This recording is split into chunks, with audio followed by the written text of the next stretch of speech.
Finally আপনাদের সাথে কিছু কথা বলতে চাই। আমি আসলে কখনোই চাই নাই যে মানুষটা পৃথিবী থেকে চলে গেছে সেই মানুষটাকে নিয়ে খুব বেশি বড় কোনো কনভারসেশন আপনাদের সাথে করতে। আমার ওয়াইফ ইকরা, ওই যেহেতু এই পৃথিবীতে নাই, ওরে নিয়ে এত ক্লিয়ারিফিকেশন, ওকে নিয়ে এত কনভারসেশন আমার কাছে মনে হয়েছে যে দরকার নাই। আমি বরাবরই আমার সংসারের ব্যাপার, আমার ঘরের ব্যাপার আমি ঘরে রাখতে পছন্দ করি। সেই জায়গা থেকে ওর মৃত্যুটা এমনিতেই আমাকে যে ট্রমা দিচ্ছে, ওর মৃত্যুটা আমাকে আসলে মানে পাথরই বানায় ফেলছে একরকম। এগুলো নিয়ে আমি আসলে কথা বলতে চাই নাই, কিন্তু আমার কাছে মনে হয় যে আপনারা গল্পের একটা পাতা পড়েই পুরো গল্পটাকে জাজ করতেছেন। একটা পৃষ্ঠা পড়েই পুরো গল্পটা সম্পর্কে আপনারা আপনাদের মনের মতো করে যা খুশি বলতেছেন। পাতার এক পাশ পড়ে আরেক পাশ পড়বেন না, এটা তো হয় না, তাই না? আর আমি আসলে কোনো কিছু প্রপারলি গুছায় বলার মতো স্টেটে নাই, পরিস্থিতিতে নাই।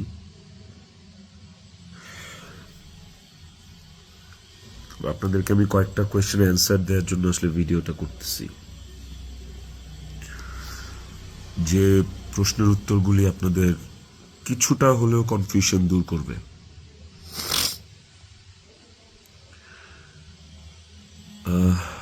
শেষ প্রশ্নটা থেকেই আসি আপনাদের। আমি এই ভিডিওতে সবকিছু ক্লিয়ার করবো, এভরিথিং। আমি আপনাদের প্রত্যেকটা প্রশ্নেরই উত্তর দেওয়ার চেষ্টা করব। তো আপনাদের শেষ প্রশ্নটা ছিল যে মানুষটা একটা মানুষকে ভালোবাসা প্রমাণ দিতে যে আত্মহত্যা করে চলে গেল, মরে গেল, আমি ওই মানুষটা শেষবারের মতো মুখটাও দেখতে আসলাম না। এই যে আপনাদের প্রশ্নটা, আচ্ছা আপনারা কি আমার দেশে আসার মতো পরিস্থিতি রাখছেন? হ্যাঁ, আমি দেশে আসা মাত্রই আমার উপর মব সৃষ্টি হবে। আমি দেশে আসার মাত্রই আপনারা আমাকে টাইনা ছিঁড়ে ফেলবেন। আমার ফোনে এত এত এত থ্রেটস আমি আপনাদেরকে বলে বুঝাইতে পারবো না। আমার কাছে এমনও ইনফরমেশন আসছে যে এয়ারপোর্টের বাইরে লোক রেডি করা আছে। আমি যাওয়া মাত্রই they will gonna hit me, they will gonna kill me. Police ধরে নিয়ে গেলে ওকে, আমি সেটা আইনিভাবে ফেস করব, কিন্তু এখন যদি আমিও মারা যাই, আমিও রিজিকের মার কাছে চলে যাই, রিজিকের কি হবে? আপনারা কি চান যে রিজিক তার বাবাকেও হারাক? এই ছেলেটার কি দোষ? এই ছেলেটা বড় হবে না? ও কিভাবে বাঁচবে?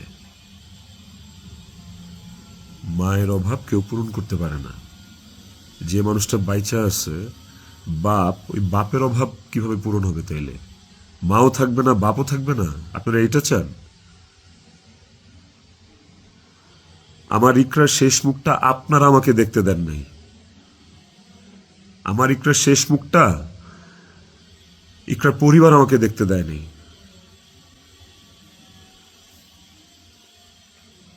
16 বছর সংসার করছি, 16 বছর একটা শত্রুর সাথেও যদি কেউ এক ছাদের নিচে থাকে, সে মারা গেলে তার চেহারাটা দেখার জন্য ছটফট করে মানুষ। আর আমার বউ ছিল, আমি ভালোবাসা তার বিয়ে করছি, ওই মানুষটা মারা গেছে, তার শেষবারের মতো তার চেহারাটা আমি দেখবো না?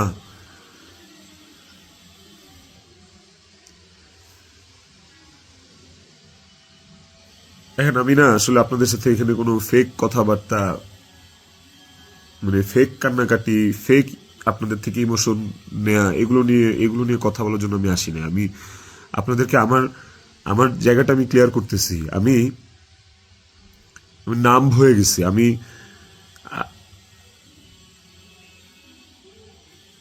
আমারও মনে হয় যে আমি যে কোনো সময় কোনো একটা দুর্ঘটনা ঘটায় ফেলতে পারি, বাট ওই মুহূর্তে যখন রিজিকের ফেসটা আমার চোখের সামনে আসে না, আমি নিজেকে শক্ত না করা ছাড়া আমি কোনো উপায় দেখি না। কারণ এখন আমার কাছে সবচেয়ে ম্যাটার করে রিজিকের লাইফ। ইকরা নাই, ওকে আর ফিরে আনা কোনোদিন সম্ভব না।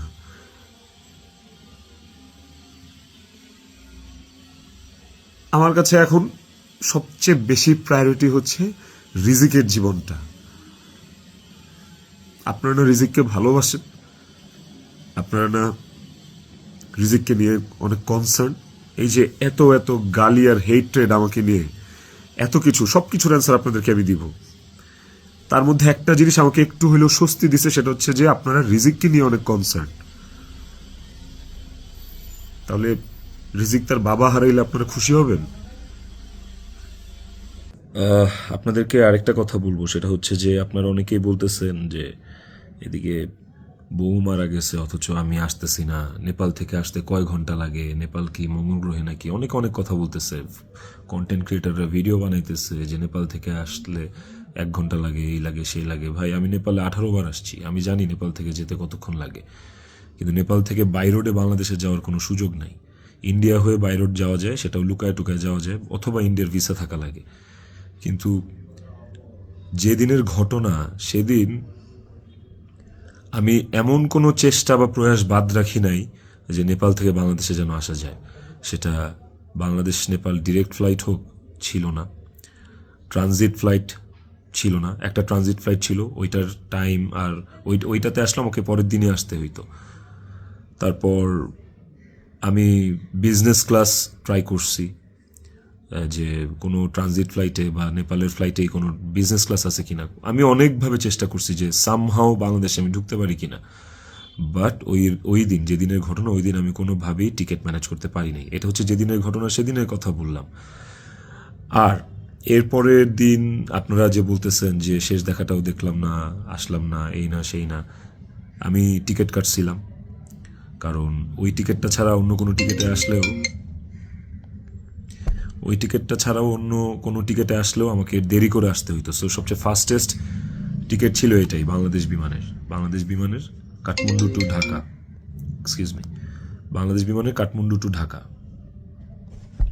দেখেন এখানে লেখা আছে 1 মার্চ, এই যে 1 মার্চ। আমি টিকিট কেটে ইমিগ্রেশন পার করেও চলে আসছি। তারপরে যেটা হয়েছে, আমার কাছে ইনফরমেশন আসছে যে এয়ারপোর্টে এভরিথিং ওয়াজ রেডি। আমি ঢুকা মাত্রই আমাকে হিট করবে বা আমাকে পুলিশের হাতে পড়ার আগেই আমাকে যা করার করবে। তো ওই অবস্থায় তো আমি দেশে ঢুকবো না।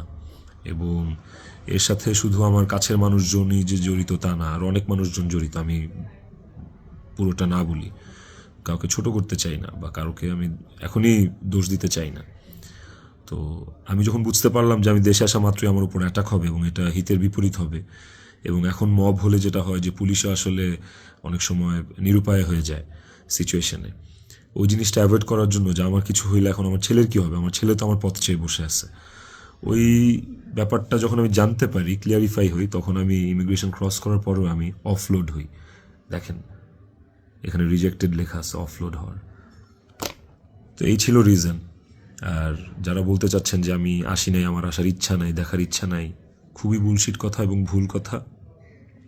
আমার বউ মারা গেছে, যার সাথে আমি 16 বছর কাটাইছি, যারা আমি ভালোবেসে বিয়ে করছি, যাকে আমি ভালোবাসছি, তার শেষ মুখটা আমি দেখতে আসবো না, এটা শুনতে পাইলেও বা এটা শোনার পরও আসলে আমার কলিজাটা কাঁপা ওঠে, আমার ছটফট করে। আমি যখন আপনাদের রিলস দেখি, আমি যখন আপনাদের ভিডিও দেখি যে কবরে শোয়ানো হচ্ছে, কবর খোঁড়া হচ্ছে, লাশের গাড়ি যাচ্ছে, ভাই আমি ঠিক থাকতে পারি না। আমার ভেতরটা যে কেমন ছটফট করে, আমি আপনাদেরকে এটা বুঝাইতে পারবো না। এইটা বুঝানোর সাধ্য কারো নাই, যার যায় সে বুঝে। বিশ্বাস করেন, যার যায় একমাত্র সে বুঝে, আর কেউ না। আপনাদের অনেক বড় একটা প্রশ্ন, অনেক বড় একটা জানতে চাওয়া যে ইকরার সাথে আমার এমন কি কথা হইল যে ইকরা সুইসাইড করতে বাধ্য হয়েছে। ইকরার সাথে আমার ভিডিও কলে ইকরা এমন কি দেখলো যে ইকরা আত্মহত্যা করলো। তো নেপালে আসার পর থেকে সমস্ত কনভারসেশন ইকরার সাথে আমার শেষ পর্যন্ত আমি আপনাদেরকে প্রোভাইড করব। কমেন্ট সেকশনে আপনারা দেখবেন, দেখলে আপনারা বুঝতে পারবেন যে আসলে কি ঘটছে বিষয়টা। আরেকটা যে বিষয় সেটা হচ্ছে যে কিছু স্ক্রিনশট ঘুরে বেড়াচ্ছে ফেসবুকে, সোশ্যাল মিডিয়াতে, যে ওখানে লেখা আমি ইকরাকে বলতেছি আমি ওকে ডিভোর্স দিয়ে তিথিকে বিয়ে করব, অ্যান্ড আপনারা ভাবতেছেন এই জন্য ইকরা সুইসাইড করছে। আপনাদেরকে বলতে চাই ওই স্ক্রিনশটটা পুরোটাই ফেক। কারণ হচ্ছে আমি কোনোদিন ইকরার সাথে বাংলায় কনভারসেশন করি নাই, কোনো চ্যাটিংয়েই ওর সাথে আমার কোনোদিন কোনো বাংলায় এরকমভাবে বাংলা লেখায় ওর সাথে আমার কোনোদিন কোনো কনভারসেশন হয় নাই। ইকরার সাথে আমি সবসময় বাংলা আর ইংলিশ মিক্স কনভারসেশন করছি। বাংলা আর ইংলিশ মিক্স বলতে বাংলিশ ভাষায় আর কি, বাংলাটাকে ইংলিশে লিখে ওর সাথে কনভারসেশন করছি। তো ওই স্ক্রিনশটটা দেখে আপনারা ভুল বুঝেন না, মিসজাজ করেন না, ওটা একটা ভুয়া এবং ফেক স্ক্রিনশট। আমাকে ফাঁসানোর জন্য আসলে ওই স্ক্রিনশটগুলো বানানো। কে বা কারা বানাইছে আই হ্যাভ নো আইডিয়া। তো টক্সিসিটি একটা বিষয়, আমাদের রিলেশনশিপটা অনেক আগে থেকেই টক্সিক ছিল, অনেক আগে থেকে টক্সিক ছিল। তিথির সাথে পরিচয় হওয়ার আগে থেকেও টক্সিক ছিল, অ্যান্ড ও অনেক আগে থেকে আমার কাছে ডিভোর্স চাইতো, কিন্তু আমি কোনোদিনই ওকে ডিভোর্স দিতে চাইনি, তালাক দিতে চাইনি। আমার একটাই কথা ছিল যে আমি সংসার করব, কারণ আমি নিজে একটা ব্রোকেন ফ্যামিলি থেকে বড় হওয়া ছেলে। আমি যখন ক্লাস 5 বা 6 পড়ি তখন আমার বাবা মার মধ্যে ডিভোর্স আর সেপারেশন হয়। আমি খুব ভালো করে ফিল করছি, আমি নিজে ফিল করছি যে একটা ব্রোকেন ফ্যামিলিতে একটা সন্তান কোন ধরনের ইনকনভেনিয়েন্স, কত ধরনের সমস্যা ফেস করে, তার মেন্টাল স্টেট কেমন হয়। আমি কোনোদিনই চাইনি রিজিক এই স্বাদটা পাক। আমি কোনোদিন চাইনি যে রিজিক ব্রোকেন ফ্যামিলির বাচ্চা হোক, বেবি হোক, বা ও আমি যে কষ্টটা ফিল করছি আমার লাইফে এই কষ্টটা, সেম কষ্টটা রিজিক ফিল করুক, এটা আমি কোনোদিনই চাইনি। এই কারণে আমি অলওয়েজ আমার মধ্যে ট্রমাটা ছিল যে মানে ব্রোকেন ফ্যামিলির কনসিকুয়েন্সেস কি। আমি কোনোদিন ওর কাছে বলি নাই যে আমি ওকে ডিভোর্স দেবো বা আমি ডিভোর্স দিতে চাই। আমি অলওয়েজ ওর সাথে সংসারই করতে চাইছি। তো স্ক্রিনশট দিব, আপনারা দেখতে পাবেন। ইকরা শুরু থেকেই, আমাদের সম্পর্কের শুরু থেকেই অনেক সন্দেহপ্রবণ ছিল, আর এই সন্দেহ প্রবণতার কারণে আসলে আমাদের সম্পর্কটা বেশ টক্সিক হয়ে গেছিল। আর এই টক্সিসিটির মধ্যেও আমরা আসলে সংসারটা চালায় যাচ্ছিলাম। এই যে মানুষটা চলে গেল আমাদেরকে রেখে, এই যে মানুষটা মারা গেল, আমার সহধর্মিনী, ওরে নিয়ে আসলে আমার কতটুকু বলা উচিত আমি আসলে জানি না, কিন্তু সময় চলে আসছে, অনেক কিছু আপনাদেরকে আসলে জানানো উচিত, আপনাদেরকে জানাইতে হবে আমার, কারণ আপনারা একতরফা ভেবে যাচ্ছেন বিষয়টাকে। ওর কিছু বদভ্যাস ছিল, ওর জেনুইন কিছু বদভ্যাস ছিল যেগুলো আসলে ওকে আরও ক্রেজি করে ফেলছে, যেগুলো ওকে আরও মানে এমনি তো বাইরের মানুষ থেকে ট্রিগার্ড হইতো, ওই জিনিসগুলো ওকে আরও পেয়ে বসতো আর কি। এই বিষয়গুলো আসলে আমি জাস্ট মুখের কথা বলতেছি না, আমার কাছে প্রমাণ আছে। ইভেন আমি আপনাদেরকে এগুলো সব শেয়ার করব পরের ভিডিওতে with documents and all. Iqra triggered হয়েছে, কিন্তু সেটা আমি করি নাই। ইকরা ট্রিগার্ড হয়েছে আমারই কিছু ভাই ব্রাদার, কিছু কাছের মানুষ, যারা ওর আমার দুইজনেরই কমন সার্কেল, যাদের সাথে ইকরার আমি দুইজনই খুব ইন্টিমেট ছিলাম। ওরা ডে বাই ডে ওকে ট্রিগার করে করে আজকে এই জায়গায় নিয়ে আসছিল। এবং এই মানুষগুলা তো থার্ড পার্সন আমার জীবনে। একটা সংসার তখনই টক্সিক হয় যখন বাইরের মানুষরা ওই সংসারের মধ্যে ইনভলভ হওয়া শুরু করে, বাইরের মানুষগুলা ওই সংসারে হাজব্যান্ডকে বা ওয়াইফকে ট্রিগার করা শুরু করে। তো এই মানুষগুলা সম্পর্কে আমি পরে অন্য একটা ভিডিওতে হয়তো বলবো, বা এই মানুষগুলো সম্পর্কে ওরা যারা নিজেদেরকে কাকরাইল মসজিদের ইমাম সাহেব মনে করে আমার সংসারে ইন্টারফেয়ার করছে, তাদেরকে নিয়ে পরে কথা বলবো উইথ প্রুফ। কিন্তু এখন আসলে আমি এইসব বিষয়ে বা অন্য কাউকে এক্সপোজ রিভিল করার মতো আসলেই মেন্টাল পরিস্থিতিতে নাই। আমি কতটুকু গুছায় কথা বলতে পারতেছি আমি সেটাও জানি না, কিন্তু আমি ইকরাকে সুইসাইড করতে ট্রিগার করি নাই, শি ওয়াজ ট্রিগার্ড। এবং এই বিষয়টা আপনারা, আমি যে স্ক্রিনশটগুলো প্রোভাইড করব ওই স্ক্রিনশটগুলো দেখলে আপনারা বুঝবেন, যেখানে একটিবারের জন্য আমি ওকে কোথাও বলি নাই যে আমি ওর সাথে থাকবো না। আর আমার পুরো কনভারসেশনে আমি কখনো ওকে গালিগালাজ করি নাই, আপনারা সেটা পাবেন না। বরঞ্চ ও আমাকে অনেক গালিগালাজ করছে, অনেক উল্টাপাল্টা কথা বলছে, অনেক থ্রেট দিচ্ছে, অনেক কিছু করছে। তো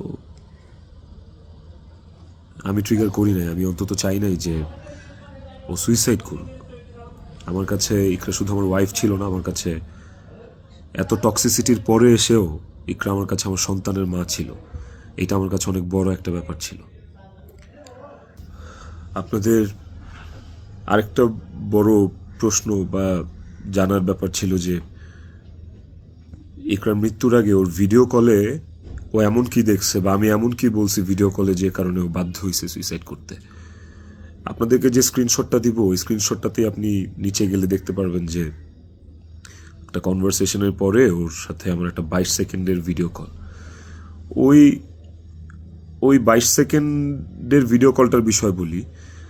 ও আমাকে কল দিচ্ছে, আমি ফোনটা ধরছি, ধরার পর ও আমাকে বলছে যে আমার শেষবারের মতো দেখে না, আমার আর জীবনে কোনোদিন দেখবি না। তো ওর ওই কথাটা শোনার পরে আমার কাছে মনে হয়েছে যে আমি খুব ঘাবড়ে গেছি, আমি ভয় পেয়ে গেছি যে নিশ্চয়ই কোনো একটা দুর্ঘটনা ঘটবে। সাথে সাথে আমি আমার অ্যাসিস্ট্যান্টকে কল দিছি যে ম্যাডাম পাগলামি করতেছে, ম্যাডাম রে তাড়াতাড়ি যা দেখ ম্যাডাম কি করতেছে, তাড়াতাড়ি পাগলামি করতেছে। ওই অ্যাসিস্ট্যান্টের সাথে কথা বলার সময় আমার ফোনে ওই কথা বলা অবস্থাতে আরেকটা ভিডিও কল আসছে। অ্যাসিস্ট্যান্টকে আমি হোয়াটসঅ্যাপে কথা বলতেছিলাম, মেসেঞ্জারে আমার ভিডিও কলটা আবার আসছে ইকরার থেকে। তো অ্যাসিস্ট্যান্টের সাথে কথা বলতে বলতে ওই কলটা রিসিভ করতে পারি নাই। অ্যাসিস্ট্যান্ট ততক্ষণে ম্যাডামের ওখানে গেছে, আর আমার কলটা যেহেতু আমি ধরতে পারি নাই, তারপর আমি অ্যাসিস্ট্যান্টের সাথে কথা শেষে আমি নিজে কল ব্যাক করছি। তারপর আর ওই কল ওখান থেকে আর কখনো রিসিভ হয় নাই। তো আমার কথা হচ্ছে যে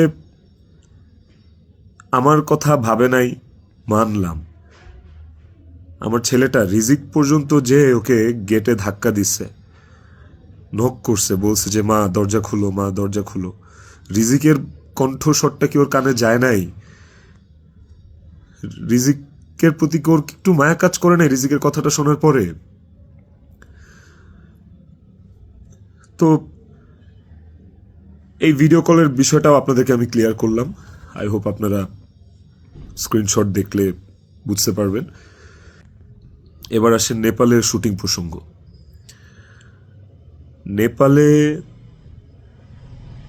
নেপালে কি আমি এই প্রথম জীবনে শুটিংয়ে আসছি? এর আগে আমি নেপালে শুটিং করছি, এর আগে আমি মালয়েশিয়াতে শুটিং করছি, থাইল্যান্ডে শুটিং করছি, সুন্দরবনে শুটিং করছি, দেশে মানিকগঞ্জ, কক্সবাজার, কত জায়গায় কত আউটডোরে শুটিং করছি। তিথিও ছিল অনেক শুটিংয়ে।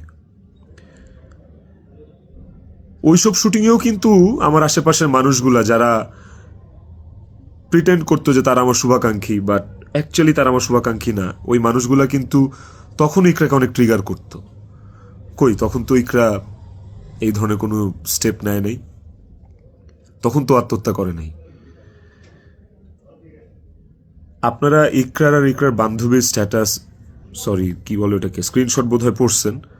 ওখানে কিন্তু ইকরা নিজেই স্পষ্ট লিখছে যে ও এইসব মানুষের কথাবার্তা নিতে পারতেছে না। গত 3 বছর ধরে ও এইসব মানুষের ট্রিগার আর সহ্য করতে পারতেছে না। ওর নিজের কথা ও নিজে লিখছে, আপনারা পড়ছেন। তো কিভাবে বলেন যে আমার ইকরাকে আমি মেরে ফেলছি?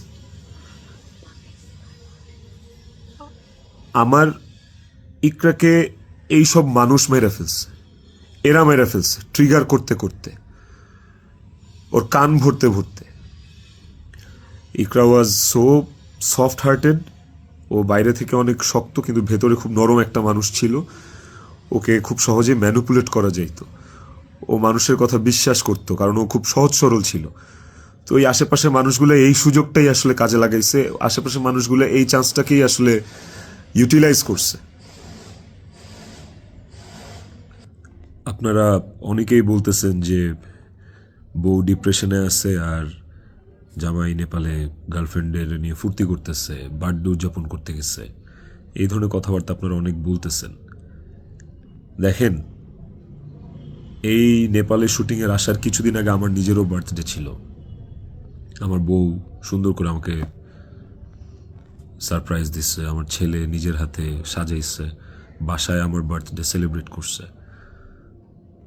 তাইলে কি আমার বউ ডিপ্রেশনে ছিল? ডিপ্রেশনে থেকে আমাকে এত সুন্দর সারপ্রাইজ দিয়ে আমার বার্থডে সেলিব্রেট করছে। ওই ছবিগুলো তো ফেসবুকে আসছে, কিছুদিন আগের ছবি।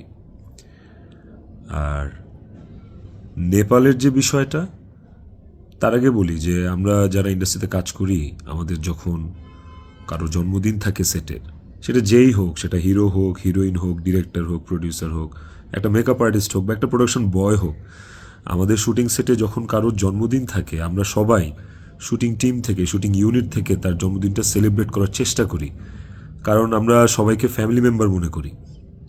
কেক কাটি ওই মানুষটাকে খুশি করার জন্য।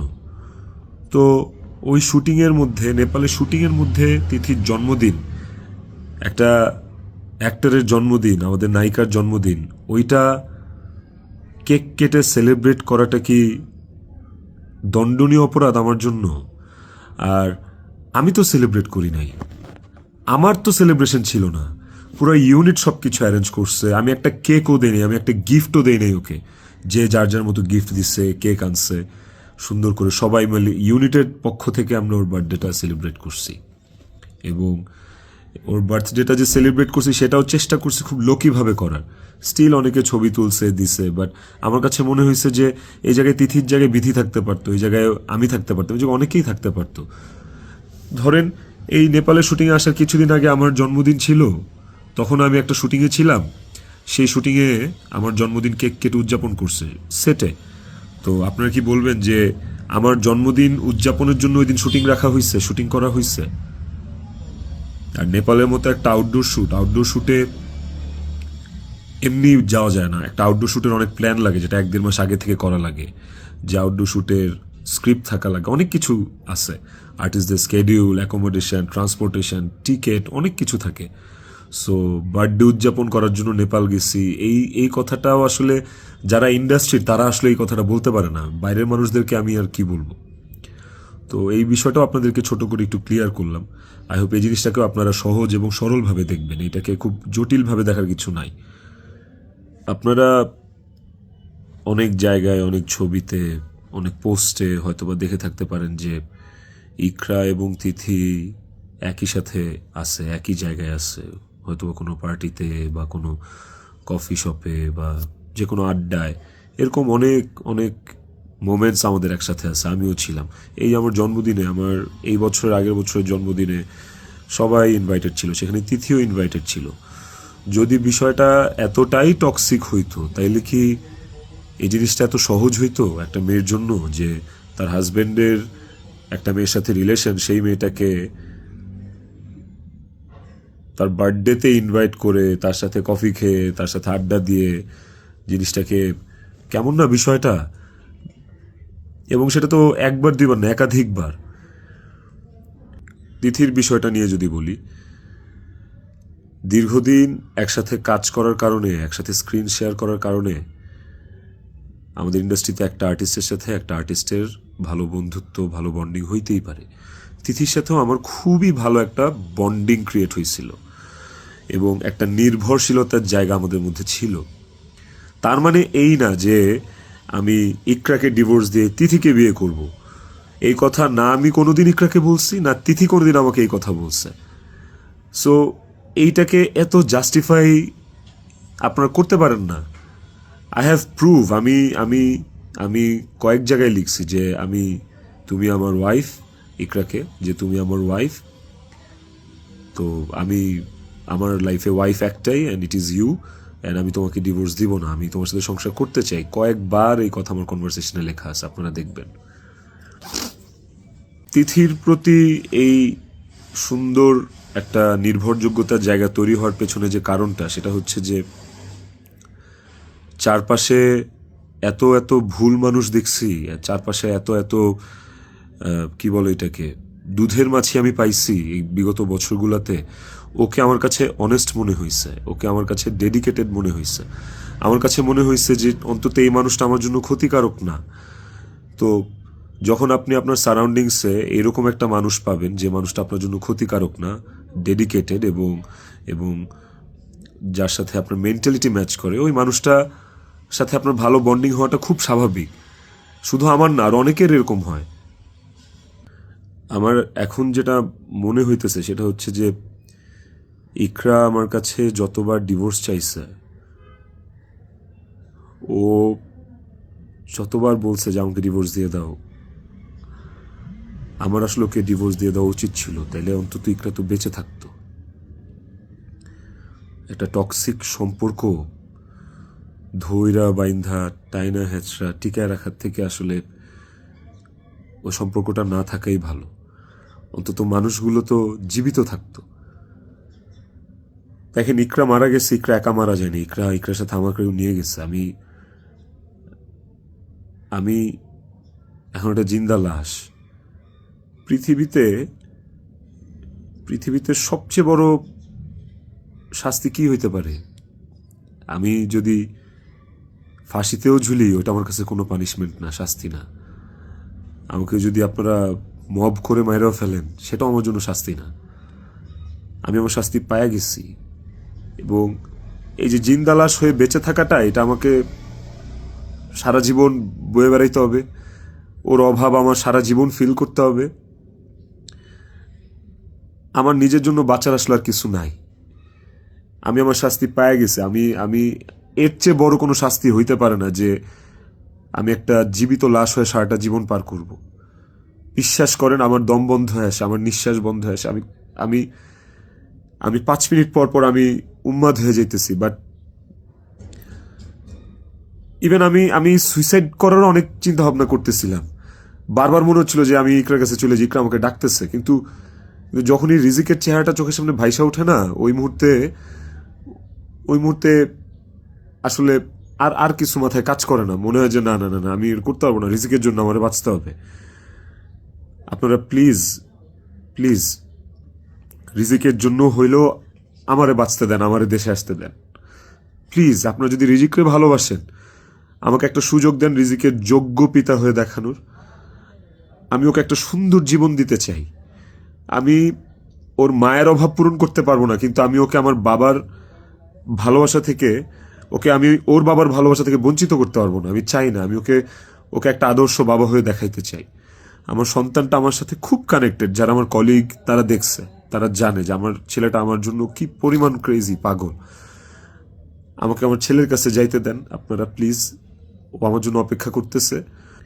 ওকে ওকে আমি মানুষের মতো মানুষ করতে চাই। ওকে আমি পৃথিবীতে সুখের একটা জীবন দিতে চাই। প্লিজ। আইনের প্রতি আমার শ্রদ্ধা আছে। আমি দেশে আসলে আইন আমাকে যে শাস্তি দিবে, আইন যে সিদ্ধান্ত নিবে, আমি সেই সিদ্ধান্তের সাথে একমত থাকব। আমার তাতে কোনো আপত্তি নাই। আমি আইনিভাবে এই জিনিসটা ফেস করবো, আমার কোনো আপত্তি নেই। কিন্তু প্লিজ আমাকে রিজিকের থেকে দূরে সরান না আপনারা। এতটুকু আপনাদের কাছে অনুরোধ করে বলতেছি, হাত জোর করে বলতেছি, প্লিজ।